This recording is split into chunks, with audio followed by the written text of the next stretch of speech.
सबसे पहले आपके पास जो है आधार कार्ड होनी चाहिए। वैसे तो आधार कार्ड सभी के पास है, तो आपके पास भी आधार कार्ड होनी चाहिए, क्योंकि आधार के माध्यम से सत्यापन करके ही आपका फॉर्म फिलअप किया जाता है। 10वीं का जो मार्कशीट है या फिर सर्टिफिकेट है वो आपके पास होनी चाहिए, क्योंकि ये मांगा जाता है, ठीक है। और उसके बाद आपका जो last year passing certificate marksheet होता है, जैसे कि मान लीजिए आपने अगर इंटरमीडिएट में अध्ययन कर रहे होते हैं तो उससे पहले आपने 10th पास किया हुआ है, तो उसका जो लास्ट ईयर पासिंग सर्टिफिकेट है वो आपको देना पड़ता है। अगर आप स्नातक कर रहे होते हैं, फर्स्ट ईयर में है, तो आपका उससे पहले आपने 12वीं पास किया होगा, तो आपका लास्ट ईयर पासिंग सर्टिफिकेट हो गया, ठीक है। तो ये जो पासिंग मार्कशीट आपको देना होता है लास्ट ईयर का, जो भी आप कोर्स कर रहे होते हैं उससे लास्ट में अपने जो भी मार्कशीट पास किया हुआ है वो आपको देना होता है। यहाँ पे बैंक पासबुक आपको देना होता है, मतलब कि बैंक डिटेल्स आपको देना होता है, क्योंकि पैसे जो आपको उसी खाते में भेजे जाते हैं। जो आपका कास्ट सर्टिफिकेट होता है, इनकम होता है, रेसिडेंट होता है, तीनों आपको देना होता है। अब यहाँ पे काफी सारे जो विद्यार्थी हैं वो क्या करते हैं कि बहुत ही पुराना ये सारे डॉक्यूमेंट लगा देते हैं, या फिर कई सारे डॉक्यूमेंट अपने नाम से बनाते हैं, कई सारे डॉक्यूमेंट जो अपने फादर के नाम से, मदर के नाम से बनाते हैं, जो कि गलत हो जाता है। तो इसको ध्यान में रखना है। ध्यान में रखना है कि इनके पोर्टल पे आइएगा तो आपको जो है जानकारी यहाँ पे दिया गया है कि सबसे पहले देखिए आपके पास आधार कार्ड होनी चाहिए, जाति प्रमाण पत्र होनी चाहिए। तो जाति प्रमाण पत्र जो है वर्तमान तिथि का मतलब होता है करेंट का बना होना चाहिए, हाल फिलहाल का बना होना चाहिए।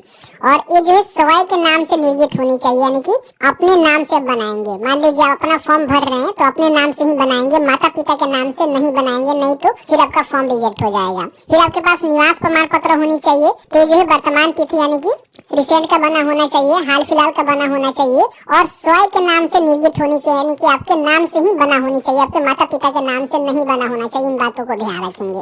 उसके बाद आपका आय प्रमाण पत्र लगता है, तो आय प्रमाण पत्र में आपको बता दें तो बताया गया है कि वर्तमान तिथि का भी ये भी होनी चाहिए, और आप चाहें तो अपने माता पिता अथवा स्वयं के नाम से भी आप इसको बना सकते हैं। तो आय प्रमाण पत्र में आपको जो है छूट दी जा रही है कि आप चाहें तो अपने नाम से बना लीजिए, नहीं तो अपने माता पिता जो भी आपके फादर हैं, मदर हैं, उनके नाम से भी अपना आय प्रमाण पत्र बना सकते हैं। इसका जो क्राइटेरिया होता है आई थिंक 2 लाख 1.5 लाख तक होता है। इसको हम क्लियर करेंगे जब फॉर्म भरेंगे उस समय, ठीक है। तो इसी के अंतर्गत जो अपना आय प्रमाण पत्र है उसको आपको बनवानी पड़ती है। इनके द्वारा ये बताया गया है कि आप RTPS काउंटर के माध्यम से बनवा सकते हैं, या फिर ऑनलाइन इनके जो ऑफिशियल पोर्टल है यहाँ पे जाकर अपना जो भी आय जाति निवास है उसके लिए आप यहाँ पे अप्लाई कर सकते हैं। तो जो रिसेंट का बनवा लीजिएगा, आपका लगेगा। पुराना होगा तो उसको मत लगाइएगा, वर्तमान तिथि वाला लगाइएगा, जो कि बहुत ही अच्छा रहेगा। जब पोर्टल पे आवेदन फॉर्म फिलअप होगा, जहाँ पे डॉक्यूमेंट को अपलोड करेंगे, वहाँ पे आपको डेट देखने को मिलेगा कि 24 का लग रहा है, 25 का लग रहा है, तो उसी हिसाब से आपको देने होंगे। तो मेरा मानना ये है कि रिसेंट का बना लीजिएगा, हाल फिलहाल का बना लीजिएगा, आपको ज्यादा लफड़ा में नहीं पड़ना है। फिर आप जो भी अपना बैंक खाता देंगे, यहाँ पे बताया गया है कि आपके पास जो बैंक खाता होगा वो जो है DBT लिंकिंग होनी चाहिए। तो इसके लिए हमने ऑलरेडी जो है वीडियो बनाया हुआ है किस तरह से चेक करना होता है कि आपका आधार जो है DBT लिंकिंग है या फिर नहीं है, और नहीं है तो किस तरह से घर बैठे ही ऑनलाइन किसी बैंक में आपका अकाउंट है तो आप मिनटों में उसको लिंक कर सकते हैं फ्री ऑफ कॉस्ट में, कोई आपको चार्ज भी नहीं देना पड़ता है। तो उस वीडियो को देखिएगा तो आपको समझ में आएगा, ठीक है।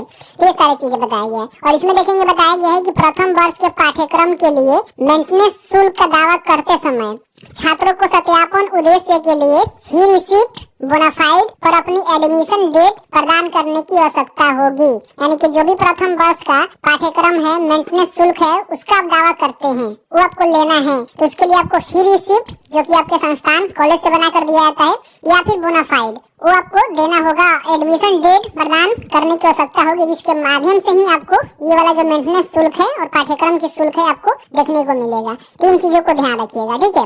इसके बाद यहाँ पे देखेंगे तो आपका फी रिसिप्ट मैंने बताया, फोटो भी आपका लगेगा, फोटो भी अपलोड करना होता है, और मोबाइल नंबर ईमेल आईडी आपको देना ही देना है। तो ये सारे जो है डॉक्यूमेंट आपके पास होनी चाहिए फॉर्म भरने के लिए। और फॉर्म भरने के लिए नीचे आएंगे तो यहाँ पे आपको लिंक मिल जाएगा SC/ST का और BC/BC का, दोनों का जो फॉर्म है शुरू कर दिया गया है। लेकिन ध्यान रखिएगा फॉर्म शुरू किया गया है, लेकिन इसमें अभी केवल जो इंटरमीडिएट का ही फॉर्म फिलअप हो रहा है, जैसे कि मैंने प्रीवियस वीडियो में आपको बताया था। जो भी स्नातक PG वाले